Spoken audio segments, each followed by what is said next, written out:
સુરતના ગોડાદરા પોલીસની ટીમે ગાંજાના જથ્થા સાથે 2 ઇસમોને ઝડપી પાડ્યા. સુરતના ગોડાદરા પોલીસની ટીમે ગાંજાના જથ્થા સાથે 2 ઇસમોને ઝડપી પાડ્યા હતા.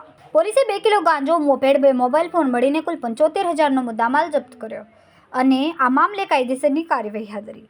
મળતી માહિતી મુજબ સુરત શહેરમાં ગોડાદરા પોલીસની ટીમે દેવદ 4 રસ્તા પોલીસ નાકા પોઈન્ટ પરથી મોપેડ પર જતા અમન ગોપાલસિંહ અને વિક્કી શિવકુમાર યાદવને ઝડપી પાડ્યા. પોલીસે આરોપી પાસેથી 20,000ની કિંમતનો 2 કિલો ગાંજો, 2 મોબાઈલ ફોન અને 45,000નો મોપેડ મળીને 75,000નો મુદ્દામાલ જપ્ત કર્યો. પોલીસના જણાવ્યા અનુસાર અશ્વિન કુમાર રેલવે લાઇન પાસેથી રવિ નામના ઈસમ પાસેથી ગાંજો લાવ્યા હતા અને કોને આપવા જતા હતા તે મામલે પોલીસ દ્વારા તપાસ હાથ ધરવામાં આવી છે. આરોપીઓ ટેક્સટાઇલ માર્કેટમાં મજૂરી કામ કરે છે. આ મામલે પોલીસ દ્વારા કાયદેસરની કાર્યવાહી હાથ ધરવામાં આવી છે.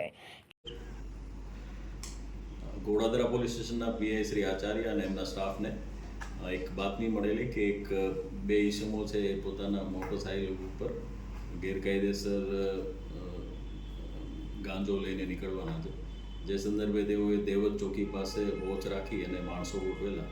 એ સંદર્ભે જે બાતમીવાળું વર્ણનવાળું મોટરસાઇકલ સ્કૂટી નીકળતા તેઓને ચેક કરતા એમાંથી 2 ઈસમોના કબજામાંથી 2 કિલો જેટલો ગાંજો મળેલો છે, જેની અંદાજે કિંમત 20,000 અને એમની પાસેથી 2 મોબાઈલ અને જુપિટર સ્કૂટી એ સાથે 75,000નો મુદ્દામાલ પોલીસ દ્વારા કબજે કરવામાં આવેલો છે.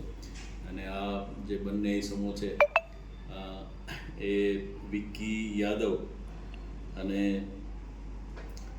અનંતસિંહ એ બંનેની ધરપકડ કરવામાં આવેલ છે. પોલીસ વધુ તપાસ કરી અને હાલ રિમાન્ડની કાર્યવાહી હાથ ધરેલ છે. સર, આરોપીઓ કોને આપવા જતા હતા, કંઈ ખબર પડી છે?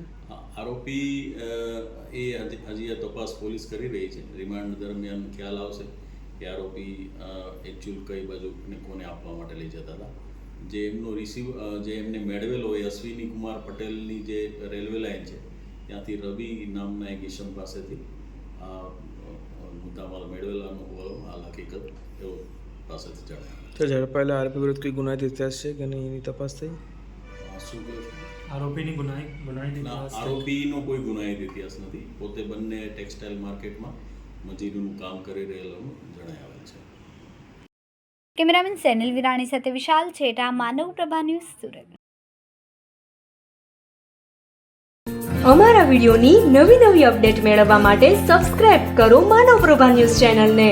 બેલ આઇકન ક્લિક કરો લેટેસ્ટ વિડીયો સૌથી પહેલા મેળવવા માટે.